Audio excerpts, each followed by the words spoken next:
Well, good afternoon, everyone.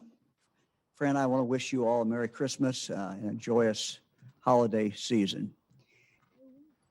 A lot of activity going around the state today as we're seeing more and more people who are vaccinated. Very exciting to see this. We're first going to go to Lake County. Advanced EMTs and paramedics administer medical shots on a regular basis, but during a public health emergency, they can also be called on to do extra manpower to give these vaccines.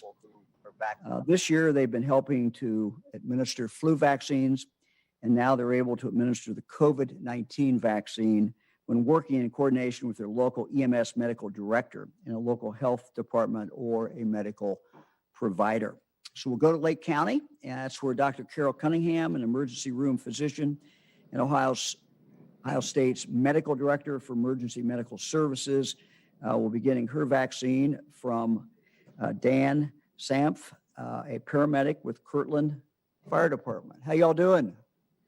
Oh, we're doing great. Thank you for having this opportunity to give a strong message to Ohio EMS providers as well as all healthcare workers to obtain this vaccine. As the numbers have shown, our healthcare system has been stressed, and of course, EMS calls have gone up. Many of our EMS agencies have been strained due to loss of manpower, secondary to people becoming ill and unable to work, yet the needs are increasing. Unfortunately, our first fatality due to COVID-19 in Lake County was actually one of our EMS providers. Oh, wow. Yes, and then, this is an opportunity for a change. Wearing face masks and social distancing have really helped quell some of the rise, but now we have a safe and effective way to actually prevent this disease with a vaccine. So I would encourage all of EMS providers and health workers to go ahead and obtain that vaccine for a couple of reasons. Number one, we need to be going out and vaccinating the public. We are a critical part of the manpower that are going to help save lives with this vaccine. And second of all, it's safe. In order for us to protect and be able to do this, we need to make sure that we have our manpower up. You can have 1,000 ambulances, but they're nothing without the people in them, the caregivers in them. So I would say that the other benefit is we all have to go home to families. What better way to protect others and to protect your own family members by taking the vaccine and actually preventing the disease, period. So, EMS is one of those medical fields, it's a team sport. So I have my team here with me, and it's a situation that's all hands on deck. Well, that's great. Dan, how are you today? I'm doing very well, sir. Thank you very much for asking. And who else is there, and what are you holding? Dominic Velo with the Mentor Fire Department, and I have Dr. Cunningham's other favorite person here is Maynard. What's the name?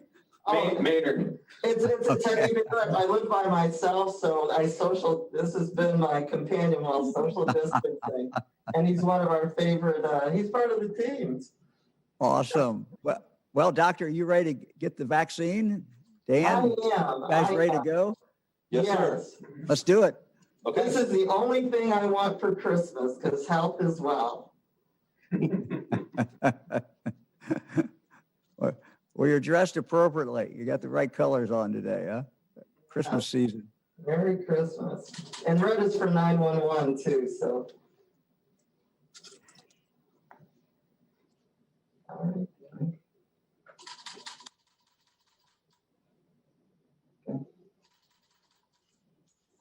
That didn't hurt a bit. All right. Look like you're doing okay, doctor. Oh, I'm doing great. And can't wait to get the second dose. I hope everybody goes out there and gets the vaccine so we can get back to live baseball and live music and having a normal summer. I'm for all those things, doctor. Absolutely. Well, we appreciate it. Thank you. Have a good day, everybody. Thank you.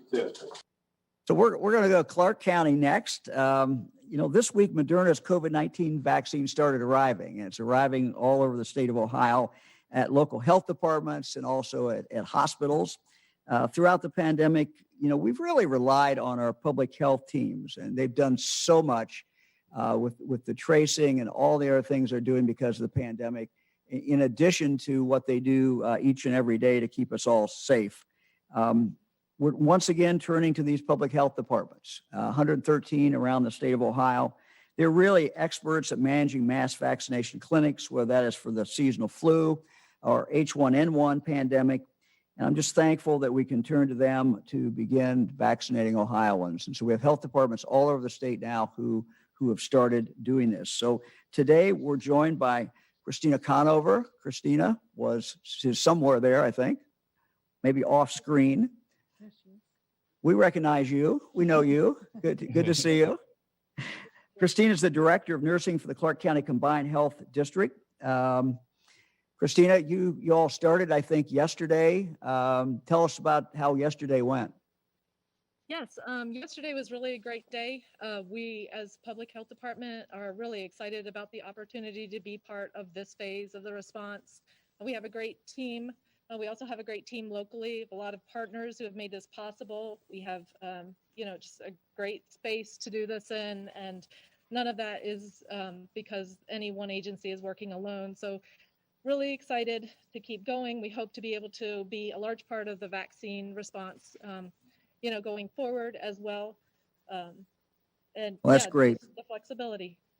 Well, with you is Chris Shilton, a paramedic and firefighter from Springfield Fire and Rescue. How are you doing? Good. How about yourself? Well, good.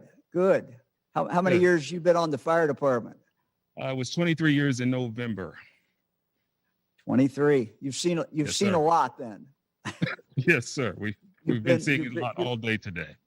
Yeah. Well, tell us a little bit. You don't have anything to say to the people of Clark County and the area, and we just appreciate you for what you do every day and appreciate you being here.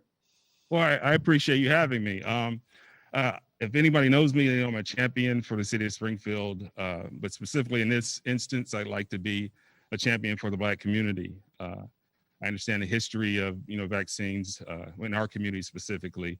Sure. But I believe in this vaccine. I believe this is the time to do something like this. I've got my selfish reasons. I'm a 40-year-old Black male who's a little overweight. And so I'm in that disproportionately affected group. My parents are 73 years old. My kids would like to go back to school full time at some plays basketball. My wife's a nurse. I've got an aunt who's currently on a ventilator in the hospital right now. Oh, ooh. Got all kinds of business people that I associate with that are suffering, people who are unemployed or underemployed right now. And beyond that, there are thousands of people that are dying every day. So I like to do my part to get us back to close to normal if I can, do my small part. Well, you've articulated a lot of reasons. Thank you very much. Yes, sir. Thank you. You ready to get the shot? No, not really, but All right, Christina, you're on. So where are you guys right now? What am I looking at? J.C. Penney's, and it used to be the Upper Valley Mall. Sure. I don't know. You got some pretty good muscles there. You've been doing a little working out. The dad gave them to me. Genetics.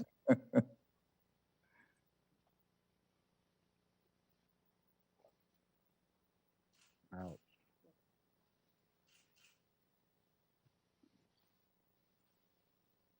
How we doing?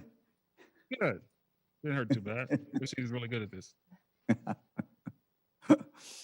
Well, we thank both of you very, very much and hope you have a blessed Christmas. And we just appreciate you being with us today. And thanks for what you both do to keep us all safe. Thank you. And thanks for having me be a part of this. Thank you. Thank you. Appreciate it. We're going to go to Tuscarawas County. Go to the health department, Dover, where they're vaccinating their emergency department physicians today and tomorrow. Next week, they will start vaccinating EMS first responders. Today, we're going to see 2 emergency room doctors get shots there today. We've got Dr. Kevin Miller, who in addition to being an emergency physician is chief of the Sugar Creek Fire Department. Hey, Chief, good to see you. And also the county EMS director. Also Dr. Jeffrey Cameron, who is also the Tuscarawas County coroner and emergency room doctor. Thank you both for joining us. We appreciate it. How y'all doing today? Good. We're excited.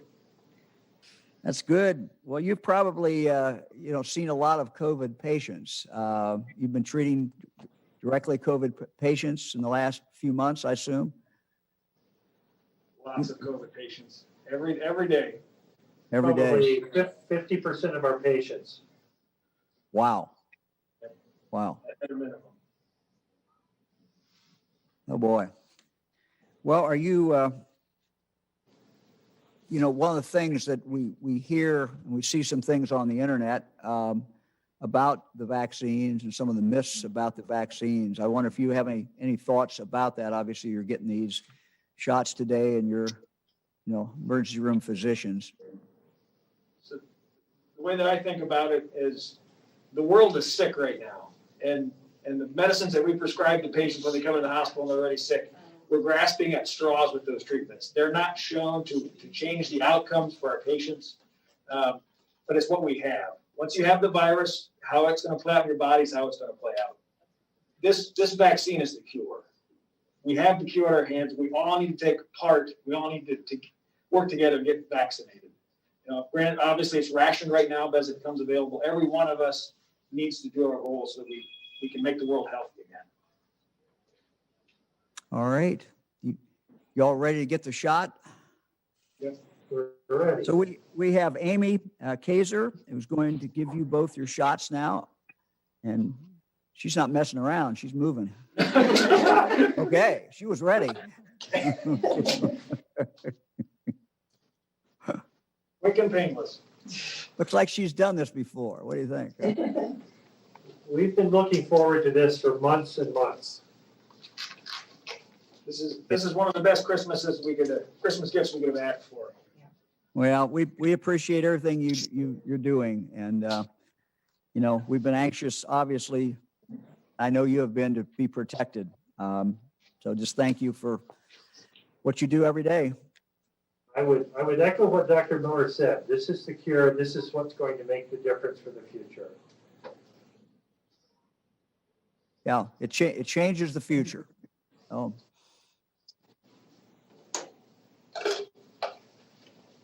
Well, we thank you all. Thank you very much. Good to be Thank with you very you. much. And good luck. And thanks again for all three of you for your fine work. Appreciate it very much. Thank you. Thank you. We're now going to go to Twin Valley Psychiatric Hospital. Another part of our 1A process is making vaccinations available to those at state psychiatric hospitals who choose to receive them. The congregate nature of those facilities makes those that live and work there vulnerable to spread. It's a congregate setting. A Twin Valley Behavioral Health Care Hospital received vaccines yesterday. They're continuing the process of vaccinating staff and high-risk residents today and tomorrow. And with us is Charles Shepard, a therapeutic program worker at the hospital, who is choosing to be vaccinated. Good to be with you. Well, thank you, Governor. How many years have you been there? I've been here at Twin Valley for 10 years. That is great, and we appreciate your good work. Unfortunately, COVID-19 is certainly widespread, and we always worry about it getting into any congregate care setting, like you have there as well. You have any thoughts about this? Are you ready to go? Yes, sir. Well, first of all, I'd like to say it is an honor. It's a privilege, and I feel grateful to have this opportunity, to make the world a better place right now. This situation with COVID has been something I've dealt with personally, because I have 2 children that were stricken with this illness. Really? One of my children was actually placed in a coma for 3 weeks, and she is currently still in the nursing facility. And my other daughter, she's getting better very slowly. And I would just like to say to anybody that has any concerns or worries about this, you owe it to everybody. You owe it to everybody you love, everybody you care for, everybody you work with. and everybody you take care of to get this vaccination. You know, we need to get life back to the way it was. And with this is the way we can make it possible. Well, I wish your children the best. I wish you the best. You've been through quite a bit. That's very tough. Thank you for your statement, and thank you for doing this. This is really the day we've been waiting for. Let me introduce Abby Hunter, who's going to administer your vaccine. Abby, how are you today? Doing well, thank you. You've given a few shots, have you? A couple, just a couple. You ready to go? I'm ready. All right, let's do it then. You ready?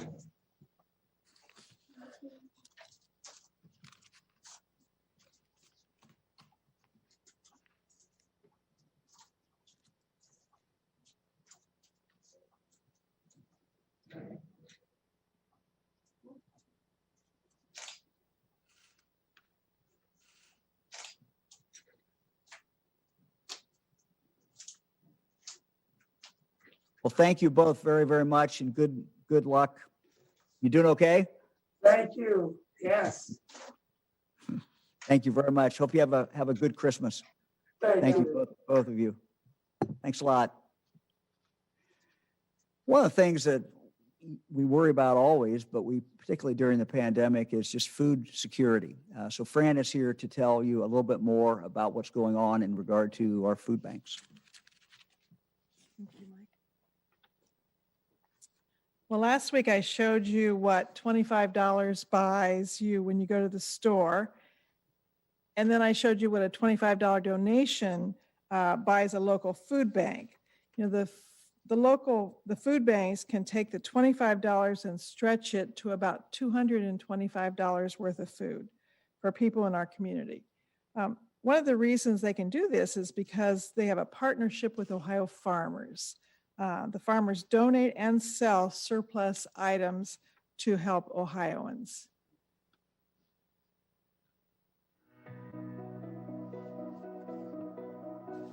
Thanks to generous community members and the extraordinary support of the state of Ohio, the Ohio Association of Food Banks is proud to have partnered with Ohio's farmers, growers, and commodity producers for more than 2 decades, directing surplus Ohio-grown, Ohio-raised, and Ohio-produced agricultural products to people in need throughout our state to ensure that they have the healthy, nutritious foods they need to nourish themselves and their families.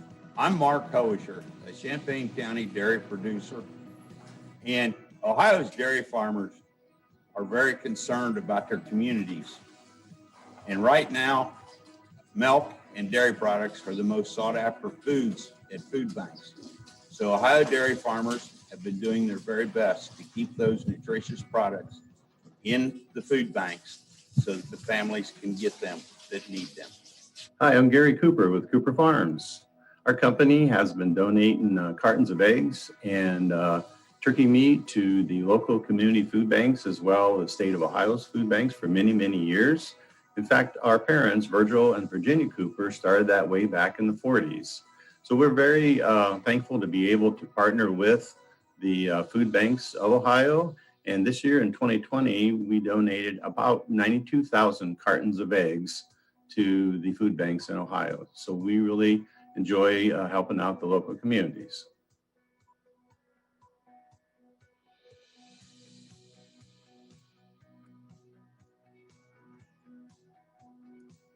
So if you need food or you can give a gift to help provide food, please visit ohiofoodbanks.org/coronavirus, ohiofoodbanks.org/coronavirus. You can find your local food bank there, and you can get help if you need it. So you can get help or you can give help. So we hope you'll give help if you can. It's nice to see so many Ohioans helping Ohioans. It's part of our spirit and one of the many things that makes our state so great. And we want to see everyone have food this Christmas. Thank you. Thanks, Fran. Eric, let's go to our data slide for today. Today, we're reporting 7,790 new cases in Ohio. This is below average for the last 21 days, but it's still obviously at a very elevated level. Sadly, we're reporting 109 deaths that have been reported since yesterday. In addition, we have 431 new hospitalizations reported. That is the 10th highest of the pandemic, and 52 new ICU admissions. So while we're seeing the leveling off of the cases, we're seeing obviously, later indicators, which is the deaths and the hospital admissions, as well as the ICU admissions. Eric, let's go to our top 88 counties, all the counties, but in the order. And again, these are all at a very high incident level. Let's go to the top 20, Eric. And you see Wyandotte, Pickaway, Harrison, Brown, Richland. You just got to get an idea that these are spread all over the state. It just shows, how widespread the virus is. It's everywhere. It's permeated every single county. The lowest county, even in the top 20, if you go down, Williams County, it's still 9 times, which is the 20th highest incidence. It's still 9 times the high incidence level. So very high. Today, we're showing you 2 new maps. They illustrate the key measures we should be looking at each week to see how severe the spread of COVID is in the state. And let me start with this one. This is kind of a time lapse. And you'll see the key cases per 100,000 residents. Here would be 0. Over here would be 1,500. So it just shows how widespread it is. And this is kind of a time lapse starting August 1, September 1, October, November, December 1, and December 22nd. And so, what you can see is we're moving further and further this way. And basically, every county is in the red. But we designed this to really show you so that someone can look at this map and see how they compare with other counties.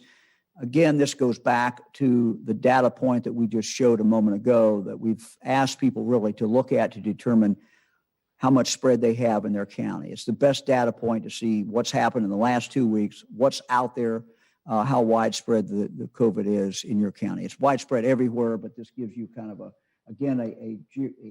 a time lapse of how this has progressed, unfortunately, going the wrong way. Eric, let's look at the next slide.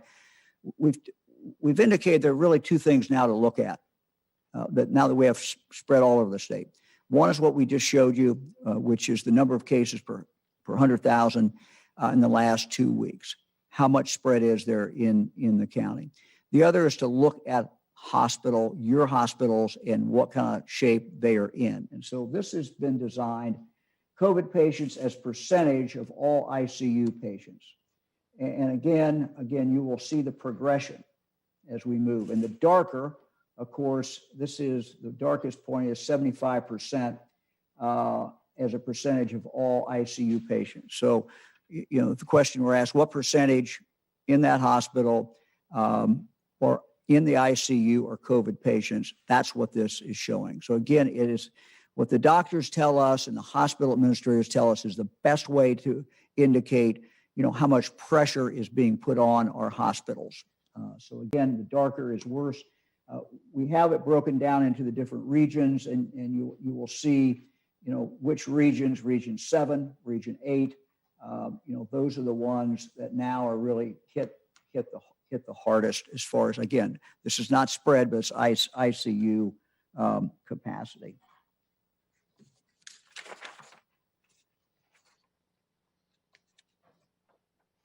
So we're going to update these every week, and these would be 2 maps that I would suggest that you look at every week. And Eric, let's see the next one, which is just where we are. These are the 2. This is today, or as of yesterday. Again, spread on one side, ICU, how much ICUs are being hit in our hospitals by that particular region.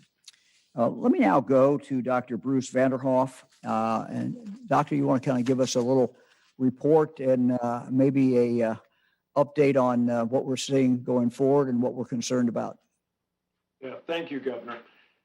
As you've illustrated so clearly, we're heading into Christmas riding our highest wave of COVID-19 ever.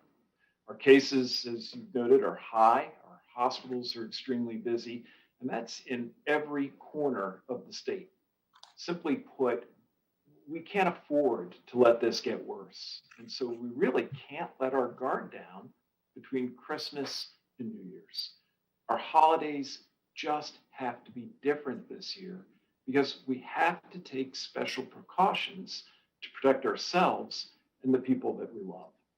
So as we head into this special week, I want to remind everyone of the steps that we need to take. Yeah. First, we need to stay home. We need to stay home as much as possible. Home's the safest place. As we've said over and over, we need to wear our masks whenever we're around people from outside our household. And when we do wear those masks, we need to make sure it covers both our nose and our mouth. You need to keep your distance and keep it short. Remember, the more people you're around and the longer you're together, the higher your risk of sharing COVID-19. We need to wash our hands. Work from home whenever you can. And if you have to meet, do it virtually. Also, let's remember to keep celebrations safe and small. Remember that our older family members are people who are especially at risk. So make an extra effort to protect them this holiday season. Don't eat or drink with people who are outside your household. Remember, we really can't wear our masks when we eat and drink. Rethink those travel plans. This is a holiday to stay close to home. Finally, choose safe holiday activities like drive-through light shows and phone or video visits. Remember, COVID spreads from me to you mostly through the air we breathe, and it spreads even when we have no symptoms.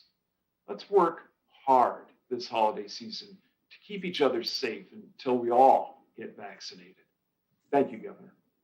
Bruce, thank you very much. Very, very good message. Kind of to go along with Bruce's message, I want to read a card that I got opened yesterday.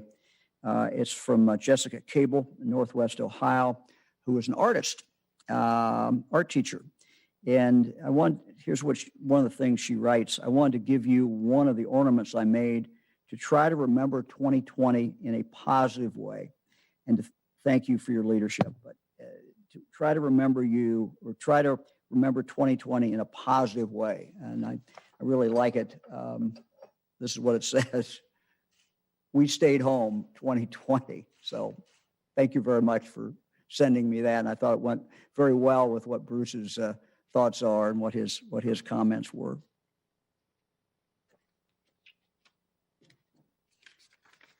Sadly, we've been notified about the death of a youth specialist working for our Ohio Department of Youth Services, Robert Burns, who worked at the Indian River Juvenile Correctional Facility for more than 28 years, died last Thursday. He tested positive for the coronavirus on November 29th. DYS Director Ryan Geese tells me that youth specialist Burns had a strong sense of community, love for his community, was actively involved with the Masons, with scouting, and with the Stark County Sheriff's Office. So we extend to his family our deepest sympathy.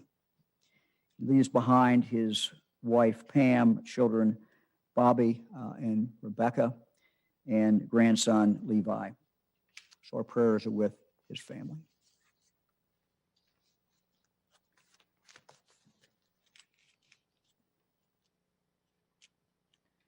So a question that I've been asked a lot, and it's very understandable, is in regard to the vaccine, who is next?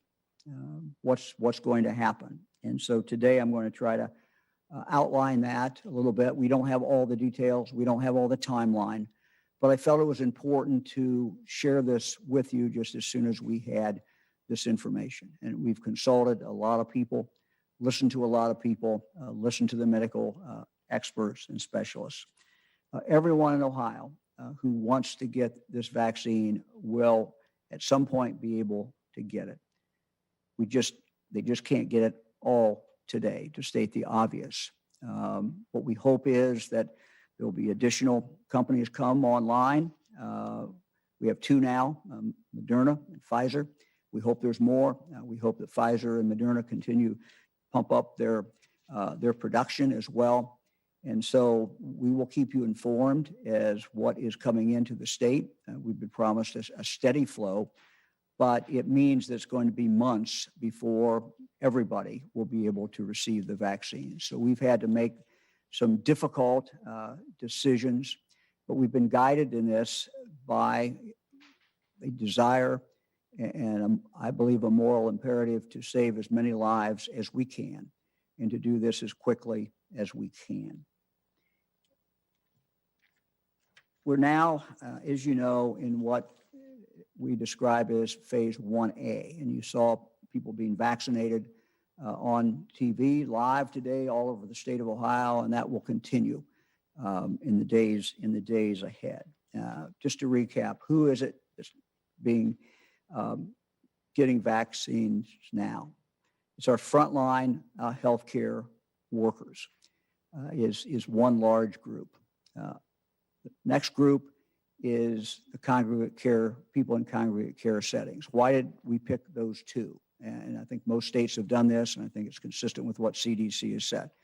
We picked those two groups because our frontline medical people need to be protected. They are protecting us every single day. And we need to protect them. We need them out there. And that's why they're in this first group. In addition to that, we are seeing our heaviest losses in our nursing homes and in other congregate care settings. So we are starting with our nursing homes where the risk is the highest. And then we're moving to other congregate care settings where people are living together and where we know when it comes in, it spreads very quickly. And where we also know that many of the cases, these are individuals who have a higher mortality rate than others might.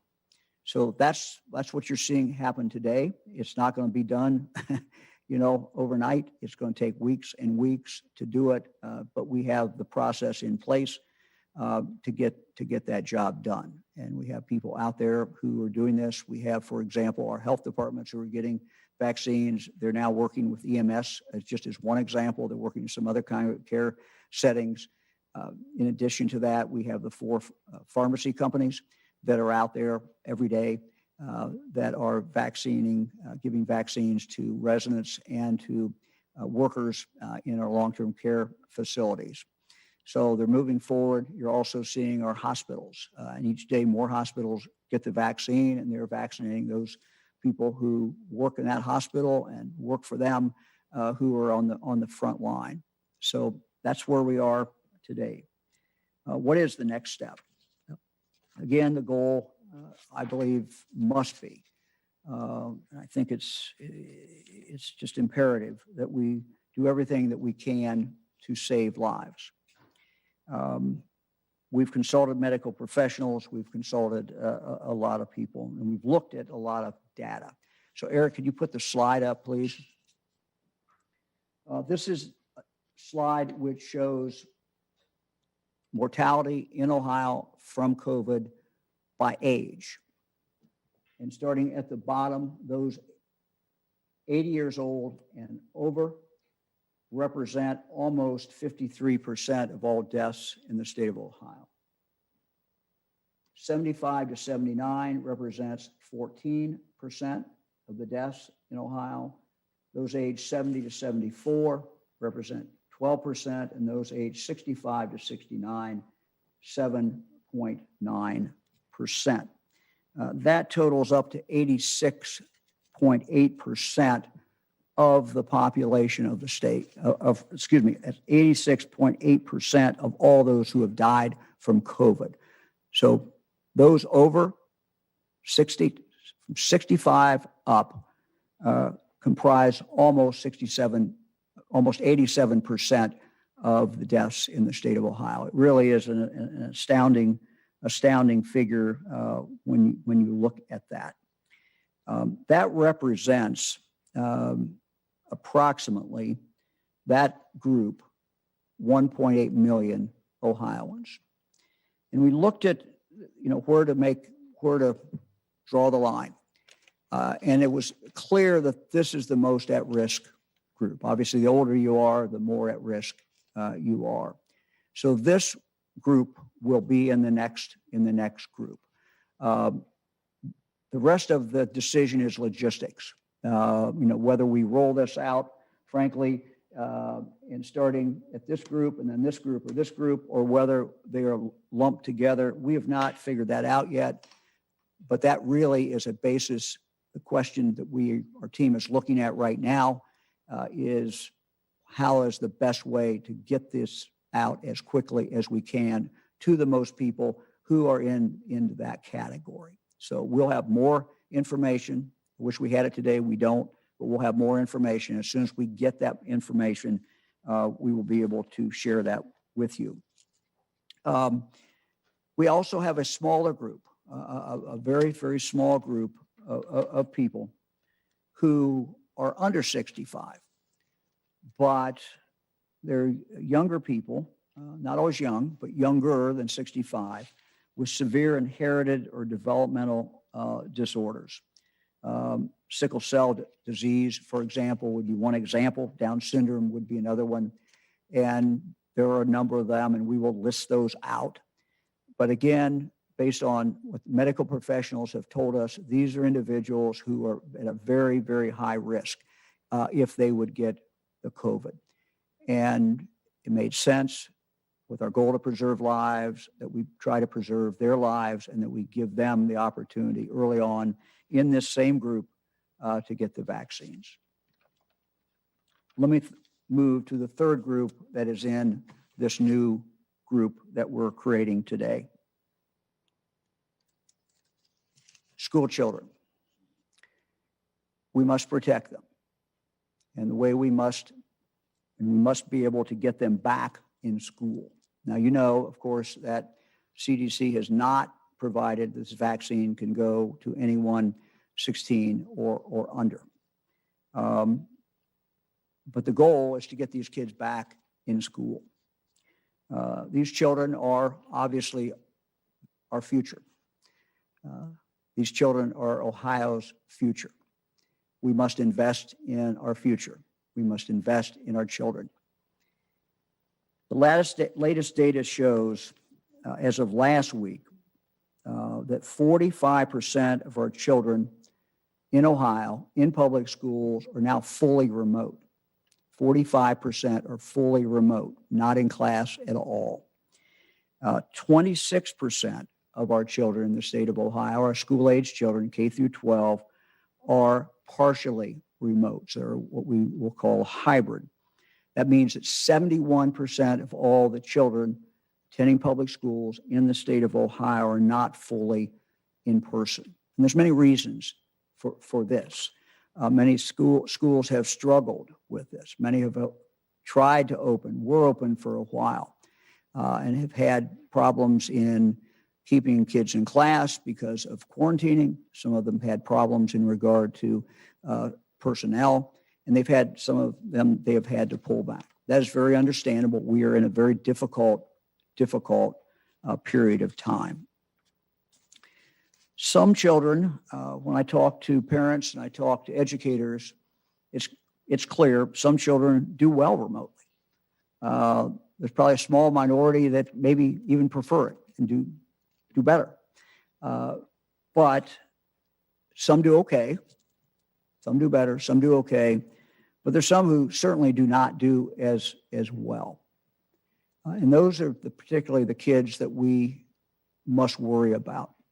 We've had some children who have been remote the entire year, and some of them have done fine, but it's clear that others have not. We've been told by parents, I've been told by parents, by educators, that some of these children, because they're out of class, have more mental health problems. They have more emotional problems. They have concerns, the parents do, about their social well-being, as well as the mental health. That we've also seen, there have been reports and some clear evidence of this, that absenteeism has gone up among some of these children. So I want to make it very clear. These are decisions that schools have made, families have made, and they've been made in good faith by everyone.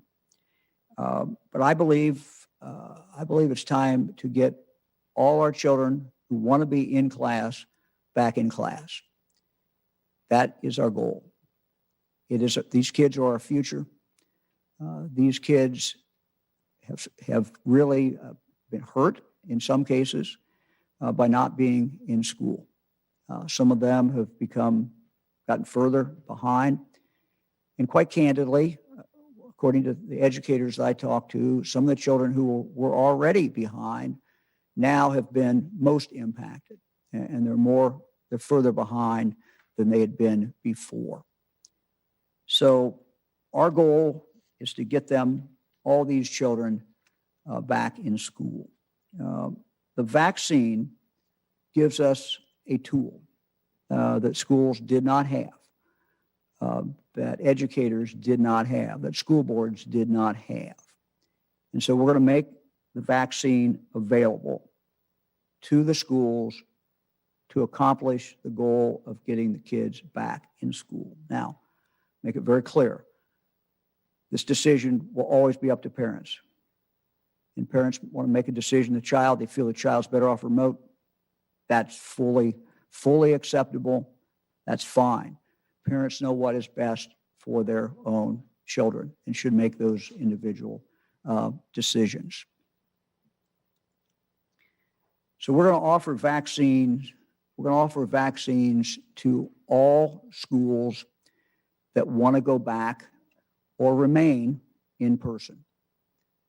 So if a school has been out, not been able to go back, not to be in person, if that school makes the decision, we want to go back in person, we then will be able to offer to that school the ability to vaccinate all the adults in the building, the teachers, bus drivers, the custodians, people in clerical, anybody who is in that building, people who work in the cafeteria, anybody in that building who will come in contact with children, they will be able to get a vaccine. Now, what I cannot tell you today is exactly the date that is going to occur. Our goal is to start this phase around the middle of January. The subgroups within them, schools included, will be scheduled from there. So we don't know if schools will start on that date or not. But our goal, at a minimum, is for any child in the state that wants to be back in school to be back in school by March 1st. Now, again, many schools are already in person. Many are planning to go back in person after the first of the year. So that doesn't interfere in anyone's decision, but we believe it's important. I personally believe it's important that parents have this option, that schools have this option, that children have this option to be back in school. I've heard for the last 9 months about this. And let's keep in mind that these children were not in school in the spring. We accomplished a great deal because the state pulled back. We kept the curve flattened. We saved many, many, many, many lives. But it means that they were not in school in the spring. Schools did the best that they could remotely. And we've also seen, based on what I just read, that we have a number of children who are not in school today. So we want to provide that opportunity for any school that wants to go back in person or stay in person. That opportunity will be there. Now, we're still working out the details But again, our goal is to have kids back in school, if the parents want them to be, back by March 1st. Let me mention one more thing before I turn it over to the Lieutenant Governor. And I mentioned this last week. And again, there's no state order on this, but after talking to our health experts a lot about this, I want to emphasize something that I said last week. And that is this, that as we look forward to heading back to school after the holidays, it's important for schools, for kids, teachers, everyone to get off to a good start. With this in mind, I know that some of our schools are choosing to delay coming back for a week or so after the new year. I think that's a good idea. And I think I would ask that schools take a look at this. And if that will work for them, I would like for them to do that. This is based upon what our medical experts have told us. It is a great way to create a buffer between unintended holiday exposures, which may occur in the classroom. And I encourage our schools to consider this step. I want to go to Bruce for a moment before I go to the Lieutenant Governor. I don't know if Bruce is still up there. Bruce, you and I have talked a lot about this, and I wonder if you have just some comments from the medical point of view about this. Yeah, thank you, Governor. We, of course, are looking forward to the great effort that we saw around the Thanksgiving holiday from Ohioans, including our students.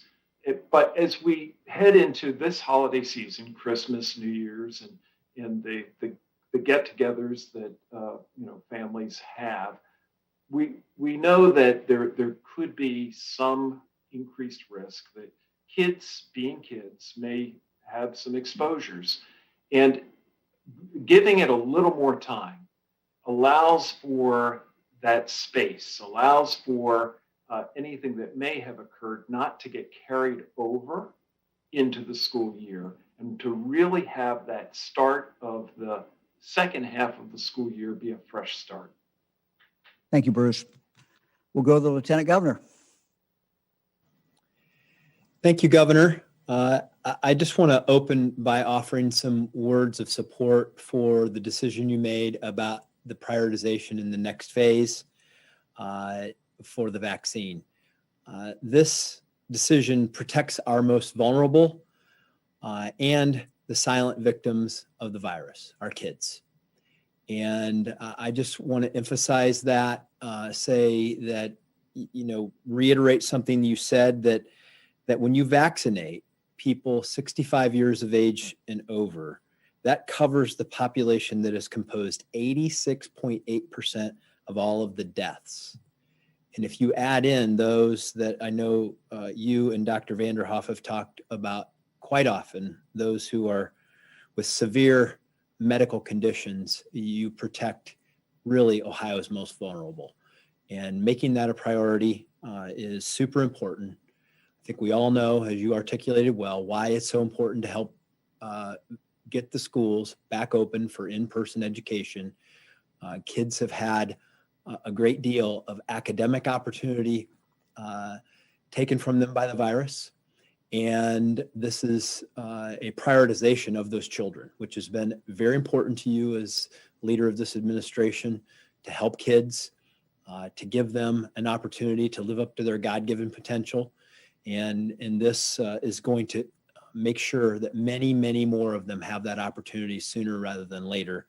And that is good for their education, their mental health, and for their future. And so I thank you for making that decision. But I know we often emphasize as well that as the vaccine's rolling out, we still can't let off of the other things that are important, like wearing our masks, keeping to our small groups, staying socially distanced. And that's why I'm glad to make this announcement about something that the Bureau of Workers' Compensation is doing. You know that they distributed 23 million masks to Ohio's workforce through businesses and employers during the summer and fall of this year. The BWC is now beginning a second round of that with Ohio-made masks, 23 million of them. The shipments have begun, and they will continue through the first half of 2021. These were made by Ohio companies, many of them part of that initiative that we talked about, Governor. You emphasized very early on, we don't want to find ourselves in this position again where we are reliant on PPE that has to be produced in foreign nations, sometimes those nations not friends of ours. And through the efforts with Jobs Ohio and Development Services Agency and this order from the BWC, we are helping support the development of these companies and the products they're making. Two of them that they've contracted with are Buckeye Mask Company in Cleveland for 10 million of these masks, and the Career Development and Placement Strategies Group, also in Cleveland, for another 13 million Ohio-made masks for a total of 23 million. And these companies are putting Ohio's workers to work. They're protecting Ohio's workforce, and they're doing that by helping us build a strategy for the future of our economy as well. So I want to thank the Bureau of Workers' Compensation for their efforts, the whole team that's helped develop a PPE supply chain right here in Ohio. Additionally, in this season of merry and joy that we celebrate, we know that there are a lot of gifts out there, a lot of people making last-minute shopping decisions. Remember to shop local. We have a whole list of everything from restaurants to gift card suggestions to a blog about Ohio retailers, all available at ohio.org. And you can go on the search that website for different places to get carry out from restaurants. You'll find where restaurants are doing carry out there, gift card suggestions, and just the unique things that are going on in Ohio small businesses and retailers, and take a look at that at ohio.org. And I will note something that the First Lady said, the importance of food banks and helping people who are in need. I went out to the Mid-Ohio Food Bank yesterday. It's amazing work that volunteers, the food bank, the National Guard, the generosity of many are helping brighten people's lives. If you don't think there's a need for this, if you're maybe out there and you're listening to this and it sounds like the same old thing we always hear, I want you to think about this. The food bank didn't open until 8 o'clock, and people were lining up as early as 6:30 a.m. yesterday. And there's a need. And so reach out to your local community, your food bank, through your church, wherever you might feel like you want to go and help people out this holiday season. And I just want to say Merry Christmas, and Governor, I'll turn it back over to you. Thank you. It's great. Well, it's John, it's so exciting to have these masks made in Ohio. It's been, a goal of ours since we saw the supply chain just totally disrupted and the problems that Ohio medical personnel had in getting masks early on in this pandemic. And to be able to make these masks in Ohio is a very, very exciting thing. We're very, very happy about that. Ohio workers doing it. That's good. I think we're ready for questions. Hi, Governor. Your first question today is from James Pilcher at WKRC.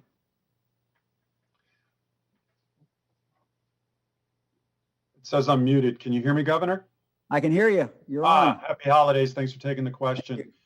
As you've noted in the last two reports, the transmission rates are really starting to surge in rural counties. One of our area counties, Brown County, earlier this week had the second highest. What do you attribute that to? And as a second part to that question, do you think that we're seeing anything like the UK strain that is more communicable? Have you heard anything about that? Is that part of that?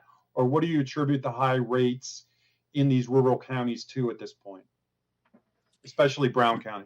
Yeah, I have, and I've watched what's happened with Brown County. I have no indication whether UK strain is here or not.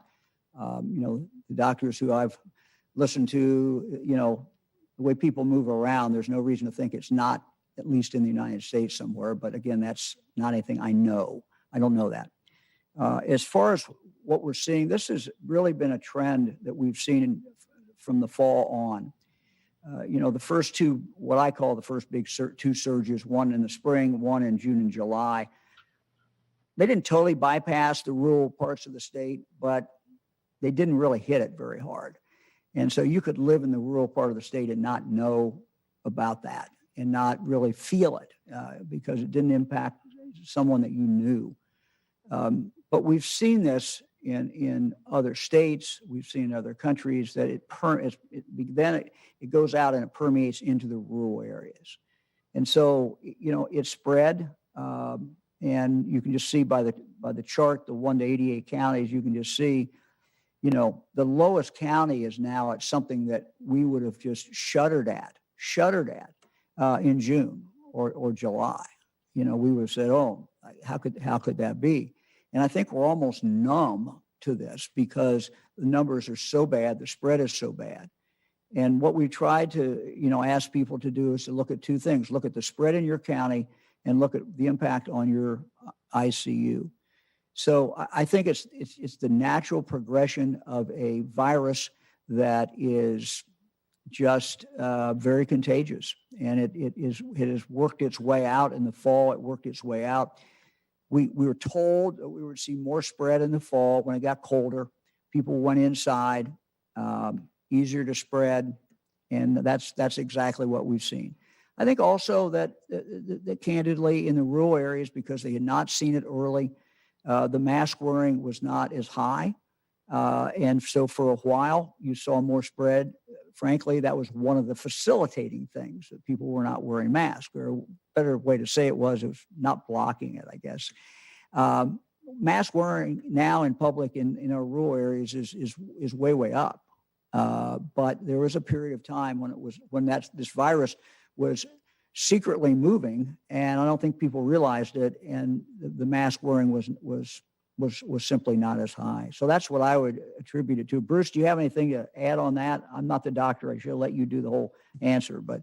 No, Governor, as usual, you answered it very, very well. I can add that as it relates to the virus mutating or changing, this is something that all viruses do. We've been watching this virus very, very closely.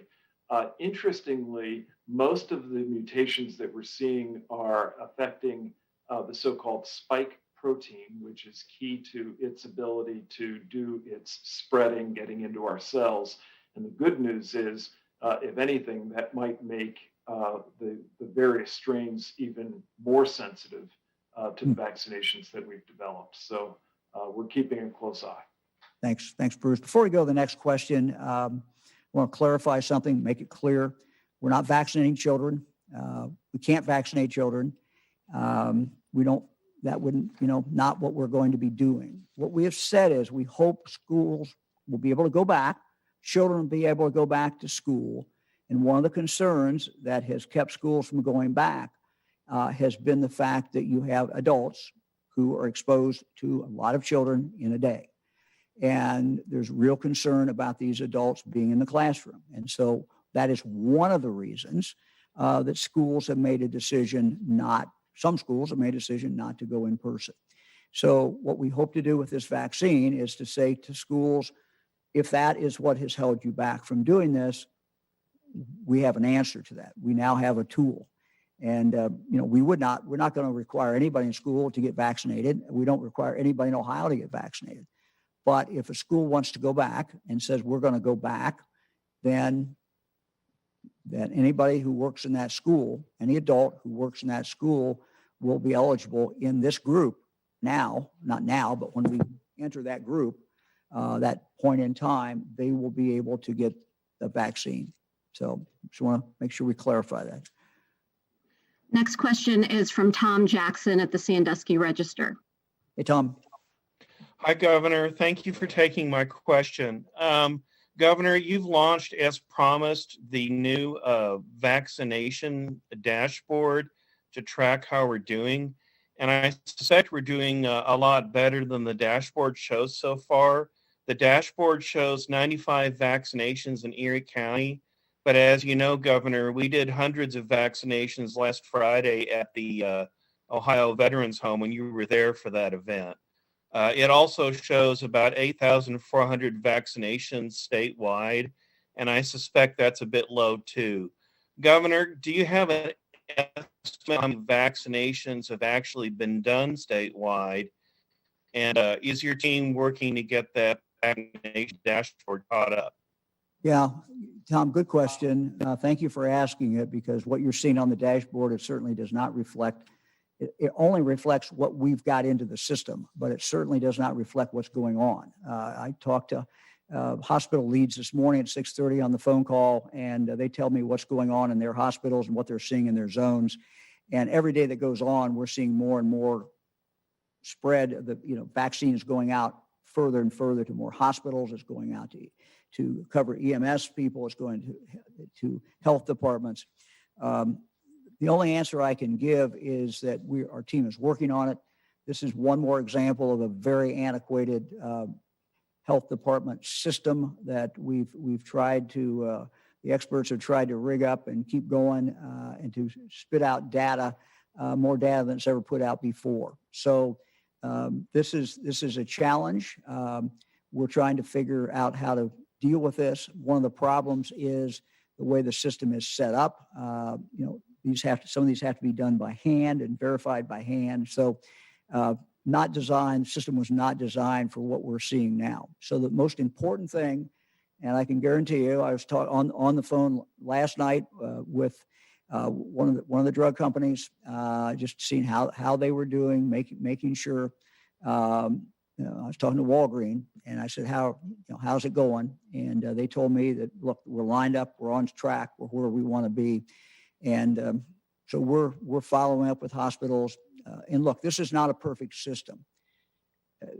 You have the vaccine coming into Ohio, you have a manufacturer, then in some cases you have someone who is doing the logistics, another company that's been hired by the federal government to do the logistics, and then you have the freight company that is transporting it.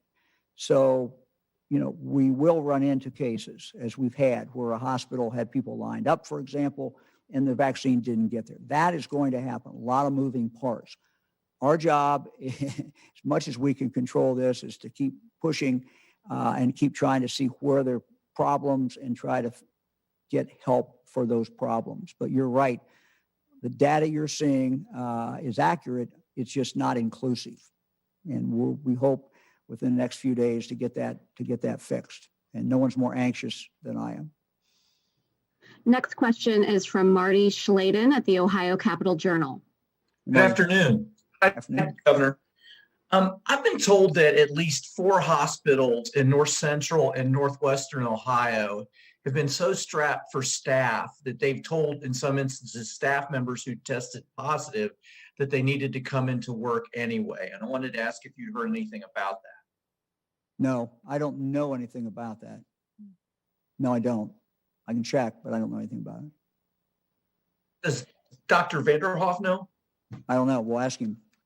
Yeah, I don't know anything about that specifically. I can tell you that the CDC does have guidance available for quarantining of medical staff, people who work in hospitals that offer some alternative guidance. I don't know if some of what you're hearing might relate to that, but no, I don't have information about your specific question. Next question is Jack Windsor from WMFD. Hey, Jack. Merry Christmas. Hi, Governor. Hey, Merry Christmas to you and your family as well, sir. And real quick, first, thank you for clarifying on the vaccine distribution regarding children.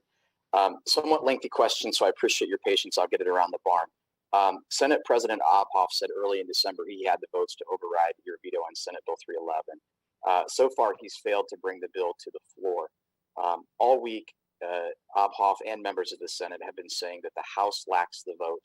Yesterday, his office was actually saying to Ohioans that they were in close communication with Speaker Cupp and that the House indeed lacked the votes. However, I have a copy of a petition from the House clerk dated December 22nd, yesterday, that has been journalized declaring the House's intention to override Senate Bill 311, containing the signatures of 60 members, including Speaker Cupp. Governor, you said during these pressers you were in talks on Senate Bill 311 with President Obhoff and Speaker Cupp. Did did you and Larry Alpoff strike a deal? And if you did, what is the deal? Thank you. Well, we certainly had discussions, and it's always my goal, and I know it's theirs, to try to, work things out. My experience in legislative bodies, usually in a legislative body, not as governor, certainly, but has been that, you try to work things out and try to get things dealt with if you can. And so one of the things that we talked about, for example, is, one of the inequities in the spring when we went to a essential business model and closed businesses, and that there was some inequity there.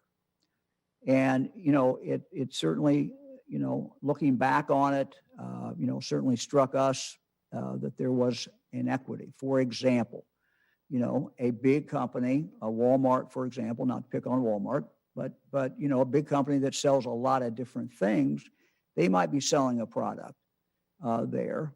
But, let's say you wanted to buy jewelry and the local jewelry was closed. But Walmart was open because they were selling groceries. And, so that there was an inequity there. Now, some states roped off, parts of the big store that you couldn't buy that product. And of course, a lot of consumers complained about that as well. So we were trying to look at that inequity going forward. And it's something that I recognize, and that we wouldn't want that inequity to exist again. So we talked about putting some language that would not tie down a future governor or future health department, would keep people safe, but would deal with that inequity. And so that was certainly one of the things that we talked about. And beyond that, Jack, I can't comment on what was going on in legislative body.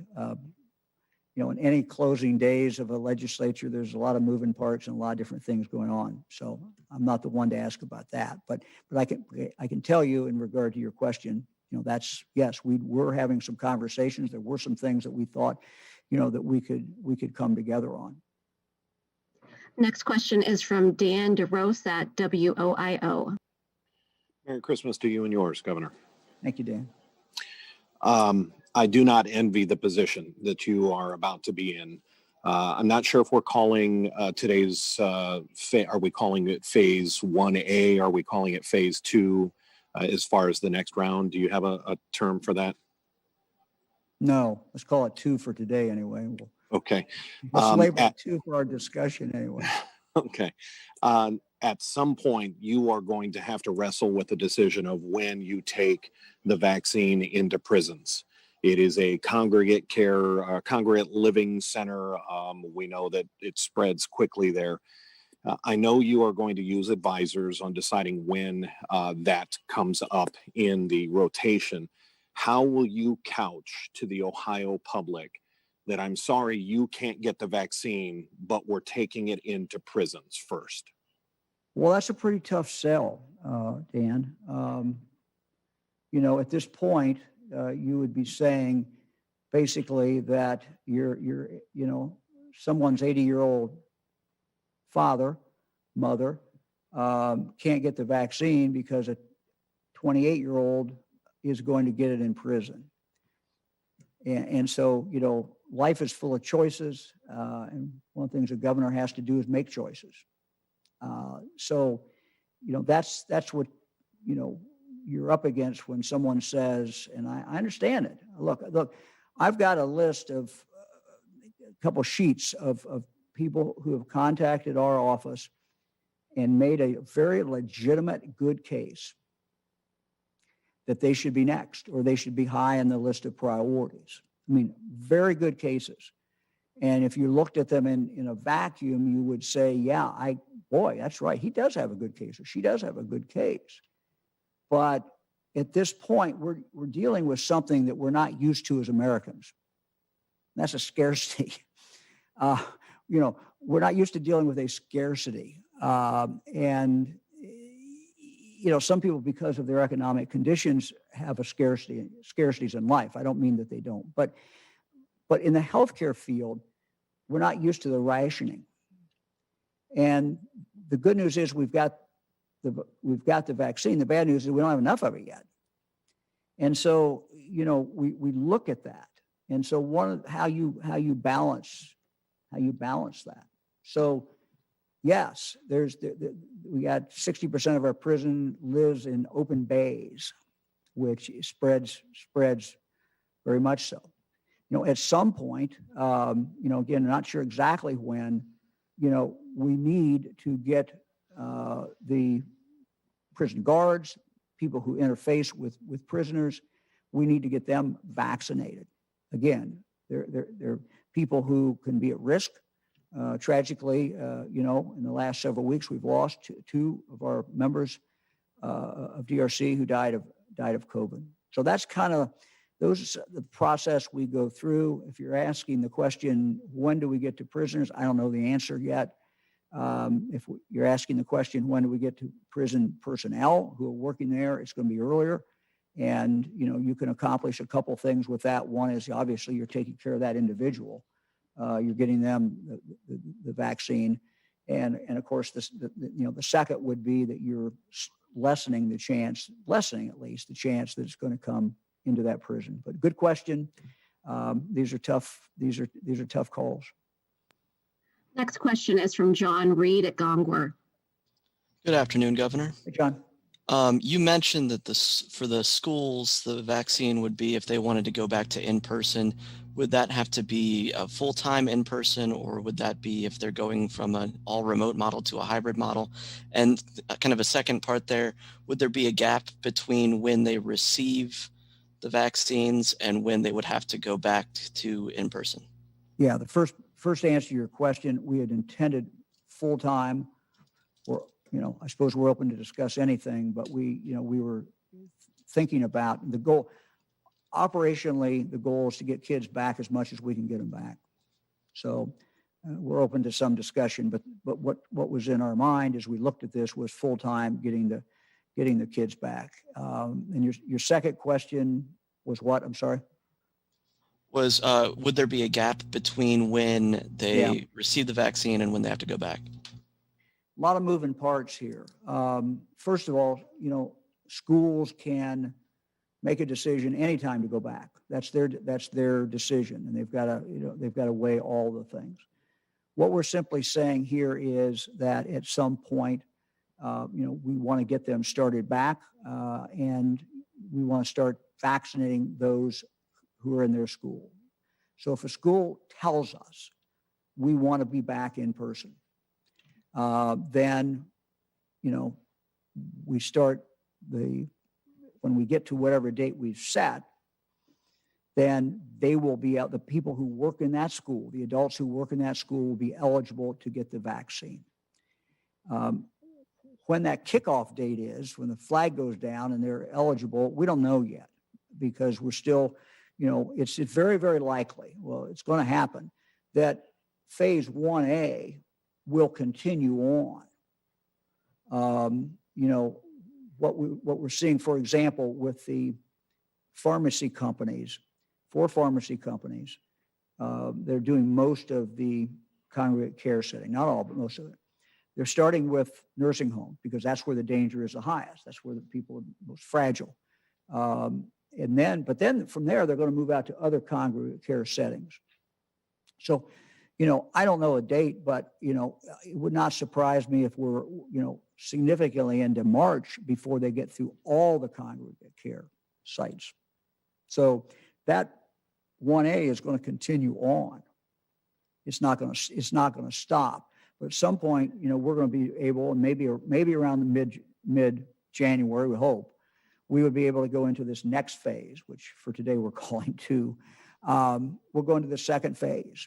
And then when we, roll schools in, will be at some point after that time. But again, our goal will be to have kids, where a school says, we need to have the vaccination. Every school is going to be eligible for it. If school has been in person all the way through, they're eligible for it and they can get it. If a school is closed and says we're going to open back up, they can get it. They're people in their school building. I mean, quite candidly, you're moving this group of people up who are very, very extremely valuable and extremely important. They're being moved up because we want our kids in school. It's a policy decision. And that's why that movement is taking place. So if a school doesn't go in person, there's really no justification to do that. Again, these are all, so as we talked a moment ago, Dan, these are just all very, very, very tough decisions, but we got to make the decisions. And, we think we're grounded in science and we think we're grounded in good public policy. But I don't expect everybody to agree with it, but that's what we're doing. Next question today is from Laura Hancock at cleveland.com. Good afternoon, Governor. Hey, Laura. Hi. When will you decide on whether to allow crowds? I have two questions. Crowds at basketball and hockey arenas. That's the first one. And then to circle back to Monday, when I asked if you had read the letter from the 3 former PUCO commissioners who wanted an independent investigation of First Energy. Have you read that? Do you agree with this request? Yeah, I think I glanced at candidly, I've been busy on this, but I glanced at the letter. I thought what the letter was indicating is they wanted the PUCO to do that. And so that would be something under the new leadership of the PUCO. As you know, we're in the process of filling a vacancy on the PUCO and then also naming a new chair, which is something that the governor does. But I think that issue would be taken up by the PUCO after that new chair is in place. And the second question, or the first question, had to do with indoor arenas. Look, we're concerned about indoor sports.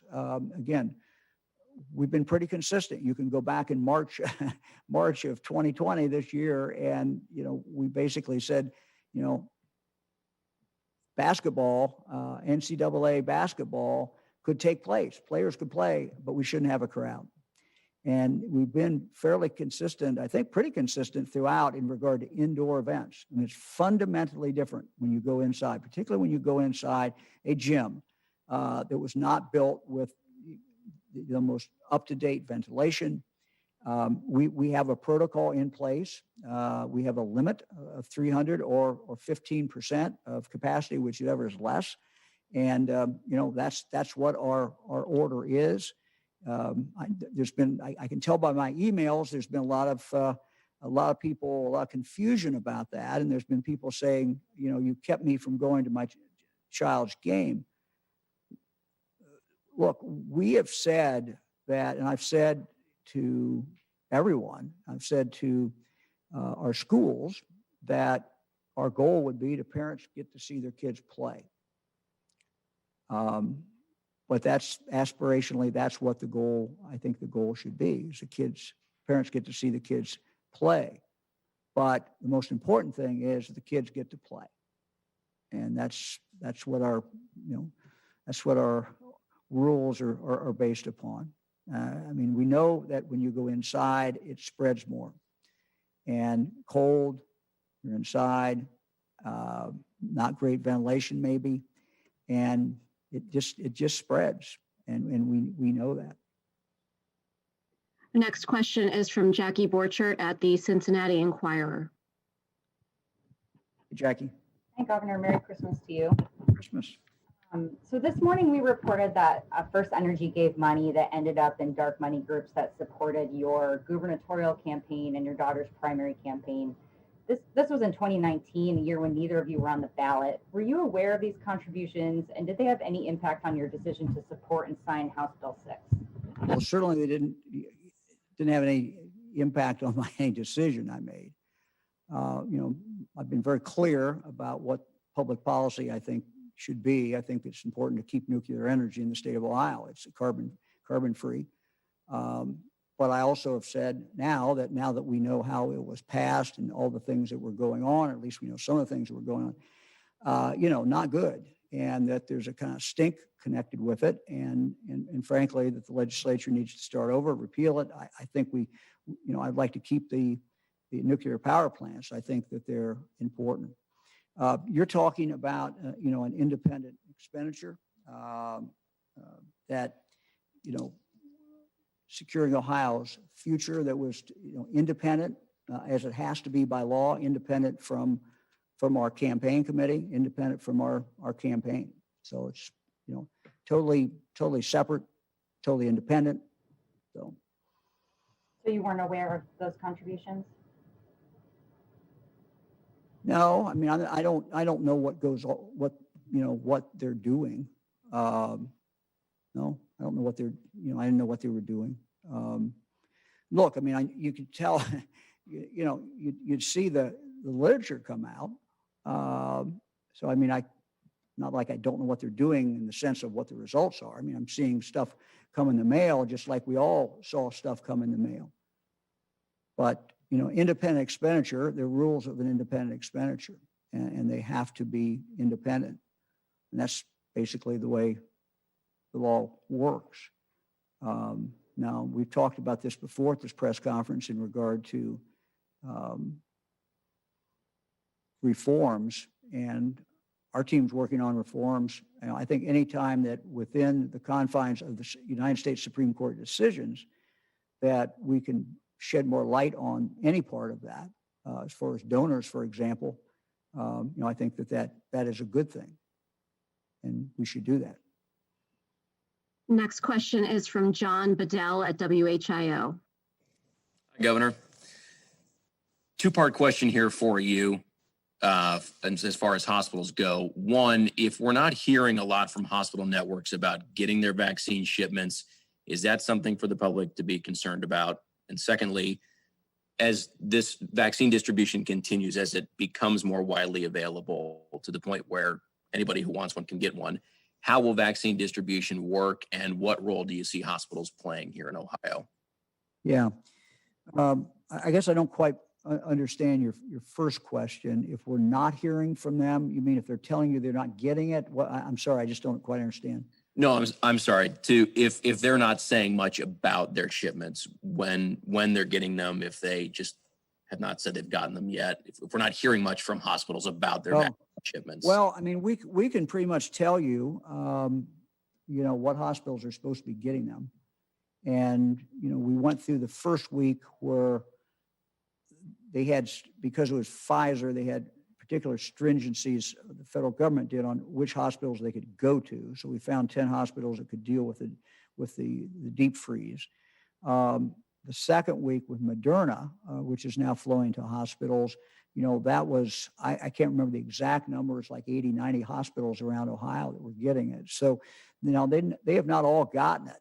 I know that there were some hospitals this morning that were thought they were getting it this morning, and they had not shipped yet. And so our team was trying to run that down. So, not everything is perfect, but I can tell you from zone call I was on this morning, a lot of hospitals are in fact getting it. And, they're doing what they should do, which is get it out and get it into arms just as quickly as they can.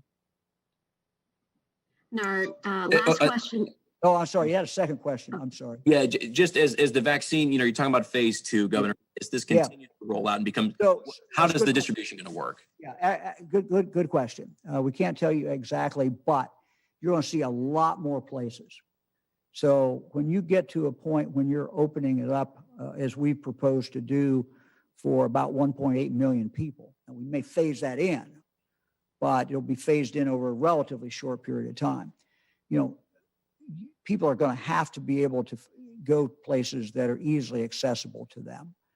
And we've already got over 1,000 places signed up. You're going to see not only the pharmacies that are the 4 pharmacies that are involved in getting the vaccine out, but you're going to see other pharmacies around the state who will be involved in that as well.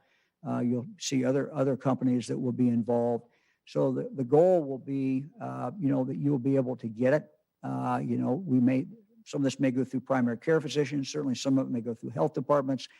But the idea will be you'll have multiple places where you can go, because then you're moving at a very, very fast rate where, the individual will go out and basically, if they're at the right age, they go get it from any provider that, that they can. Our last And question of the and day. you may also have, we may have the guard out. I mean, we're going to watch these numbers. We're going to watch where people are getting. If we see an underserved community, we'll have the guard out. You'll be able to do at some places at least drive through, where people can drive through literally, which is probably the safest way, and then get the shot and go on. So there'll be multiple ways that this will happen. Last question for today is from Randy Ludlow at the Columbus Dispatch. Hey, Randy. Good afternoon, Governor, and Merry Christmas. Merry Christmas. A federal advisory panel suggested in the next round of vaccinations that it include essential workers such as prison guards, grocery employees, those in the food chain, police, firefighters, daycare, etc. But it also recommended that only people age 75 and older be vaccinated in the next round. You're suggesting 65 and over.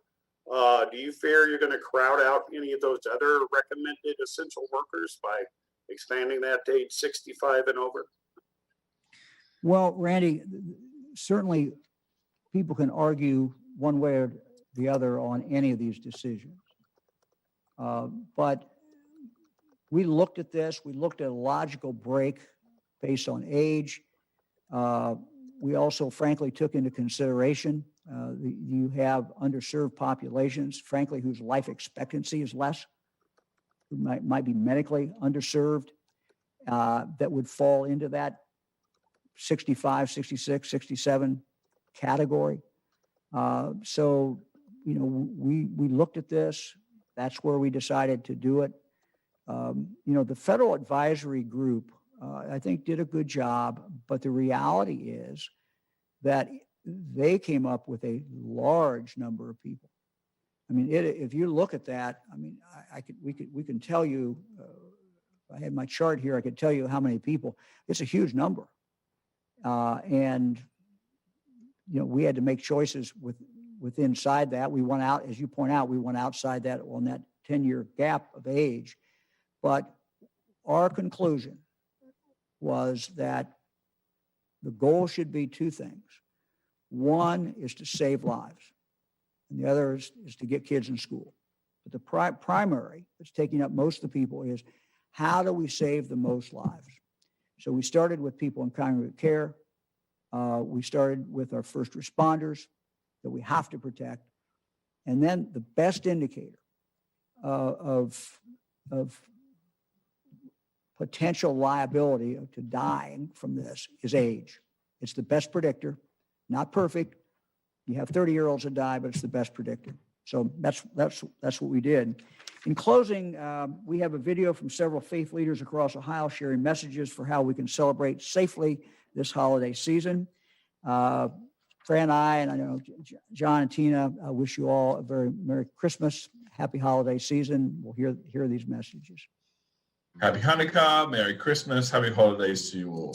This holiday season is different. We won't be gathering with our extended family or friends. Worship services look different. And many more people than we've ever known in our communities are experiencing hardship, be they financial or otherwise. Even with these changes, we can continue to celebrate the holidays and do so safely. Wherever you go during this holiday season, wear your mask. You should stay home when you can. Limit your interactions and observe social distancing. Wash your hands. Continue to work from home. Keep your celebrations small. Limit your travels and don't eat or drink with anyone outside your household. That is what loving God and loving neighbor looks like, prioritizing the needs of the larger community. This holiday season, there's a lot of hope. The hope that the COVID-19 vaccine brings. And the hope of a healthy new year. This past year has been difficult for so many, but we can beat this.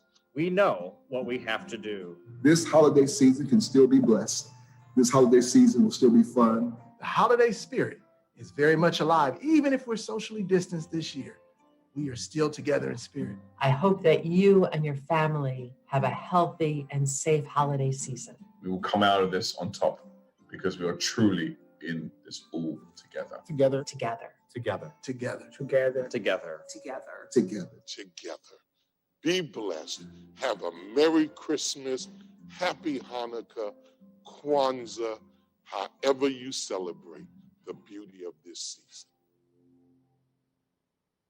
Well, we thank all of our faith leaders, and Fran and I wish you all a very Merry Christmas, Happy Holiday, joyous. We hope you have a joyous next few days, and we look forward to seeing you next week. Thank you very much.